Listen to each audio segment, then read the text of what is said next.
Hey everybody, it's Neil and we are here at the hot tub and I got myself this little pool net and I'll show you why here in a minute here. But I'll show you guys how this looks and kind of show you what it is here. It doesn't have a pole on it, which for the hot tub I'm not going to need a pole. But here, let me show you how it is here. This is what it looks like here. It's just a basic net, but sometimes we get leaves and things when people leave this open and we just have the ability to scoop them out. So how cool is that?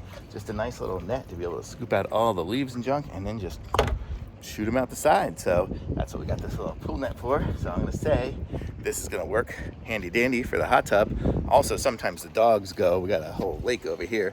Sometimes the dogs will go and jump out in the lake and whatnot, and they leave their ball and they don't bring it back in. So we can hook it up to the pole. It does have the ability to hook up to the pole as well, and then just pull the ball in or whatever. So I'm gonna say this little pool net, although it's a nice, simple, pretty easy thing, it's just going to come in very handy. Let's see, does it have a name brand? I don't know, just a swimming net. So, but that's cool. But definitely needed one of these, and thumbs up for me on this.